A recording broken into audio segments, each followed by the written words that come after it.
பரீட்சித் பாருங்க, நான் கடைக்கு போய் உக்காந்தோடனே அம்மா என்ன ஜூஸ் குடிப்பேன்டான்னு கேட்டால் உடனே ஒரு லஸ்ஸி எடுத்து வந்து என் கையில் கொடுக்குறான். ஏன்னா நான் லஸ்ஸி குடிப்பேன் அப்படின்ட்டு அவனுக்கு தெரியும். நான் மோஸ்ட்லி கடைக்கு போக மாட்டேன், ஒரு கேப்பில் போவேன் வேலைலாம் முடிச்சிட்டா. குழந்தைங்க தான் கொஞ்சம் கடையில் விளையாடுவாங்க.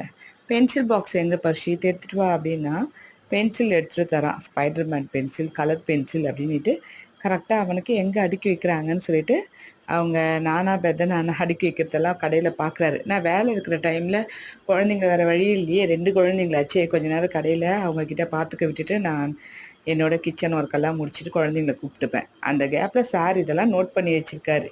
வியாபாரத்தை எல்லாம் கவனிச்சுன்னு வராரு போல இருக்கு. இங்கே பாருங்க பிரதீக்ஷாவை, க்ரீன் விசில் வேணும், ஆரஞ்சு விசில் வேணும் அப்படின்ட்டு. குழந்தைங்களுக்கு வந்து நான் கடையில் போய் அன்றைக்கி கவனிக்கிறேன், எதாச்சியாக கேட்குறேன், கரெக்டாக தெரியுது. பிரதீக்ஷா கிட்டே ஒரு மில்க் பிஸ்கெட் எடுத்து கொடுமா அம்மாவுக்கு, எங்கே இருக்குமா எனக்கு தெரியலன்னா அவள் கரெக்டாக எந்த ரேக்கில் இருக்குதுன்னு பார்த்து எடுத்துகிட்டு வந்து கொடுக்குறான்.